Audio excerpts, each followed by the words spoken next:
आज किस तरह का यहाँ आप लोगों ने एहतजाज दर्ज कराया है? अल्हम्दुलिल्लाह आज जुमे की नमाज़ यहाँ अदा की गई है। बाबा सैयद गेट है, ये आपके सामने है। ये ऐतिहासिक गेट है। कभी भी यहाँ जुल्म ज़्यादती ये किसी भी तरह का नाइंसाफ़ी होती है तो अलीगढ़ मुस्लिम यूनिवर्सिटी के जब भी जुमा पड़ता है अगले दिन तो यह जुमा अदा करते हैं और जुमे की नमाज़ अदा करते हैं। यहाँ दुआए खैर हुई है मुल्क के लिए भी और मुल्क की अमन और शांति के लिए। लेकिन असल मसला ये है कि जो इंजीनियर फैकल्टी पे कल जो वाक़या पेश आया है, एक आदित्य नाम का लड़का है जो जूनियर है, उसे किसी राजनेता ने या टुच पहिए नेता ने उसे बेचारे को भड़ कड़ा के या किसी तरह से उसे बहला के फुसला के उसे इंजीनियर फैकल्टी भेज दिया होली खेलने के लिए। सवाल मेरा सिर्फ इतना है कि 21 की होली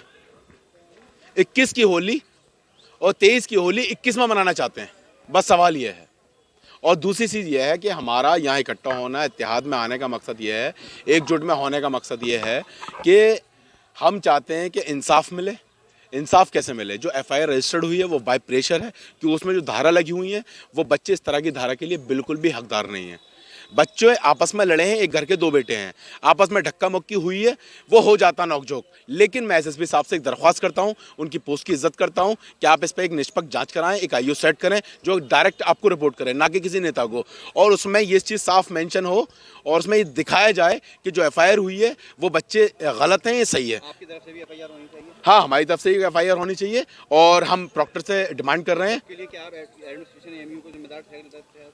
हाँ, जाहिर सी बात है, प्रॉक्टर टीम है और प्रॉक्टर साहब हैं, इसके जिम्मेदार हैं वो। क्योंकि अगर प्रॉक्टर साहब थोड़ा सा अपनी सख्ताई इसमें बरतते तो शायद नतीजे और कुछ होते।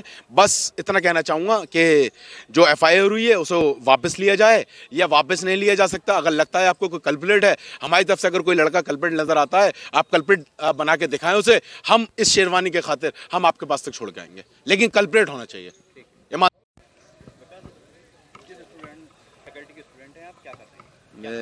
मेरा नाम विकास यादव है, मास्टर्स बेस्ट एशियन स्टडीज का स्टूडेंट हूँ।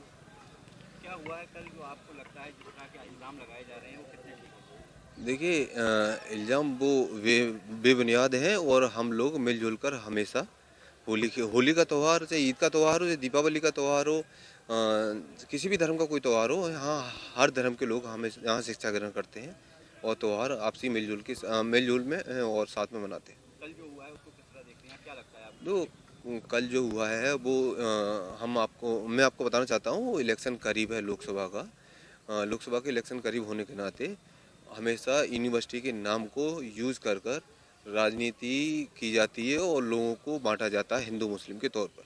आप एक हिंदू कम्युनिटी से आते हैं, ये कहा जाता है कि हिंदुओं के साथ यहाँ भेदभाव होता है, आप किस तरह देखते हैं? देखो, हिंदुओं के साथ मैं जीता जाता सबूत आपके सामने है। अगर हिंदुओं के साथ यहाँ पर अत्याचार होता तो यहाँ पर मैं आपके सामने नहीं खड़ा होता।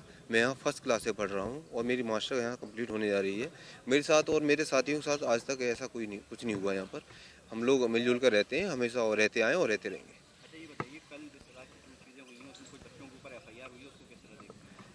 देखिए, जो एफआईआर कल रजिस्टर की गई है वो एक तरीके से दबाव में आके की गई है और एफआईआर हम वापसी को लेकर लगातार यहाँ बने हुए हैं और जिन जिन लोगों का उस एफआईआर में नाम है, जैसे कि हमारे एक भाई हैं जय शेरवानी है, और उसमें कई लोग ऐसे हैं वो हमेशा लोगों की मदद करते हैं और उन्हें उनके नाम को दबाने के लिए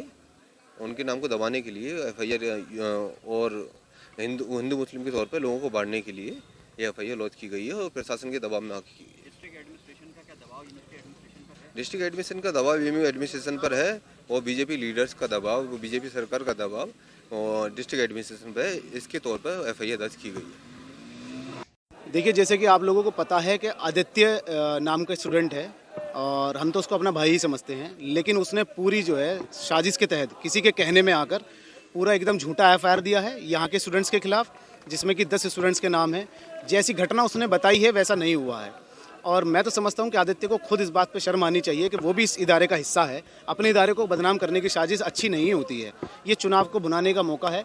आज हम तमाम तलबा यहाँ पे इकट्ठे हुए थे और हमने यहाँ पे जुमे की नमाज़ अदा की है और हमने अपने मुल्क में शांति और भाईचारे को बनाने के लिए दुआ की है और दूसरा हमने मांग की है कि हमारे तमाम भाइयों पे जिन पे झूठा एफआईआर कराया गया आदित्य के द्वारा, उस एफआईआर को ख़त्म कराया जाए और आदित्य को इसकी झूठी साजिश के लिए उसको सस्पेंड करा देना चाहिए।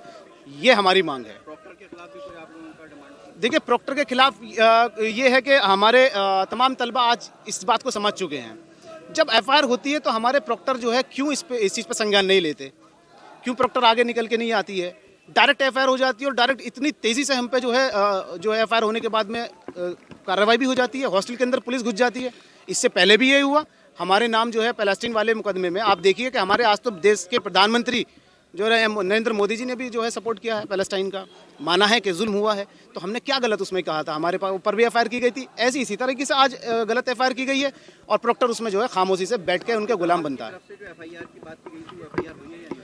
वो एफआईआर अभी तक नहीं हुई है, वही हमारी मांग है कि हमारी तरफ से जो एफआईआर है आदित्य के नाम, उस एफआईआर को रजिस्टर्ड करा जाए, जैसे हमारे खिलाफ रजिस्टर्ड की गई है ऐसी उस एफआईआर को रजिस्टर्ड करा जाए। किस तरह का आज आप लोगों ने यहाँ प्रोटेस्ट किया है और क्या डिमांड है? देखिए, मैं प्रोटेस्ट के पहले की वजह बता दूं आपको। एक मसला कल सामने आया था कि जिसमें एक लड़का है आदित्य, उसने ये आरोप लगाया है कि मुझे होली का रंग नहीं खेलने दिया गया अलीगढ़ मुस्लिम यूनिवर्सिटी में और कुछ स्टूडेंट से झड़प हुई है। लेकिन मैं आप लोगों को बता दूं कि ये ना किसी होली का ना किसी गुलाल का मुद्दा है, ये मुद्दा है लोकसभा चुनाव का। हिंदुस्तान में लोकसभा चुनाव अनाउंस हो चुका है और जब तक अलीगढ़ मुस्लिम यूनिवर्सिटी और मुस्लिम्स का नाम नहीं आ जाएगा, उनकी चुनावी मकसद पूरा नहीं होगा। वो दूसरी कम्युनिटी को कम्युनल नहीं कर पाएंगे, एक तरफ वोट नहीं ले जा पाएंगे। पास्ट में भी यही सेम होता रहा है। 2019 के लोकसभा चुनाव से पहले भी अलीगढ़ मुस्लिम यूनिवर्सिटी में मुद्दा गरमाए थे, इस वक्त कुछ मुद्दा नहीं मिला तो होली का मुद्दा उठा करके अलीगढ़ मुस्लिम यूनिवर्सिटी को सुर्खियों में ला करके वोट बटोरने का काम किया जा रहा है। उसी दबाव में हमारे 10 स्टूडेंट्स अलीगढ़ मुस्लिम यूनिवर्सिटी के, जिनके खिलाफ नामजद एफआईआर करवा दी जाती है और 2 घंटे के अंदर अंदर हॉस्टलों के अंदर छापेमारी की जाती है। मैं आपको बता दूं, अलीगढ़ मुस्लिम यूनिवर्सिटी एक ऑटोनॉमस यूनिवर्सिटी है। यहाँ पर पुलिस की एंट्री डायरेक्ट नहीं होती है, प्रॉक्टर और एक प्रोसीजर होता है, लेकिन बिना किसी प्रोसीजर को फॉलो किए हुए हॉस्टलों के अंदर छापेमारी की जाती है ताकि मीडिया में ये सारी चीज़ें दिखाई जा सके और मुस्लिम्स को बदनाम करके फिर से वोट इकट्ठा किया जा सके ताकि बीजेपी और आरएसएस का मकसद पूरा हो सके। लेकिन मैं अपने इन स्टूडेंट्स भाइयों को बताना चाहूँगा जो इसमें इन्वॉल्व हैं कि इनसे पहले भी जो स्टूडेंट्स इस चीज़ में मुलविस थे, इस इदारे को बदनाम करने में मुलविस थे, वो आज उनकी हालत देख लें। ना उनको बीजेपी पूछ रही है, ना उनको आरएसएस पूछ रही है। आने वाले वक्त में इनको भी कहीं किनारे फेंक दिया जाएगा इस्तेमाल करके, तो ये समझें और इस यूनिवर्सिटी का माहौल ख़राब करने का काम ना करें। ये बहुत बड़ा सवाल स्टूडेंट्स के अंदर है कि ऐसा कैसे होता है कि 2 घंटे के अंदर एफआईआर भी हो जाती है और सारे एक्शन भी हो जाते हैं और यूनिवर्सिटी इंतज़ामिया के पास कोई जवाब नहीं होता है। एक चीज़ देखने को मिली है कि पिछले कुछ वक्त में इस यूनिवर्सिटी में जब से ये एडमिनिस्ट्रेशन बैठा हुआ है, स्टूडेंट्स के खिलाफ लगातार एफआईआर होती गई है, जबकि पहले एडमिनिस्ट्रेशन जो हुआ करते थे उनकी अपनी पावर तो इनके पास भी है, लेकिन वो उसको इस्तेमाल करके एक तरीके से पूरी जांच करते थे, उसके बाद प्रोसीजर होता था। यहाँ कोई जांच नहीं हो रही है, बिल्कुल अंधा कानून चल रहा है। बिल्कुल स्टूडेंट्स नाराज़ हैं प्रॉक्टर से, एमयू एडमिनिस्ट्रेशन की से कि आप जब यहाँ पर हैं, जब लॉ एंड ऑर्डर आपकी जिम्मेदारी है, तो आपने क्यों उस चीज़ को नहीं संभाला। आप पहले कैसे अलाउ कर देते हैं ऐसे तत्वों को उन एक्टिविटीज़ करने के लिए, जिसके बाद अगर हमारे भाई उनको समझाने जाते हैं तो उनके खिलाफ अलग अलग धाराओं में मुकदमा दर्ज किया जाता है। हमारी डिमांड ये है कि जो हमारे 10 भाइयों पर मुकदमा हुआ है, बेकसूर हैं वो, उन मुकदमों को वापस किया जाए। जब तक वापस नहीं किया जाएगा, जब तक स्टूडेंट्स इसी तरीके से प्रोटेस्ट करते रहेंगे।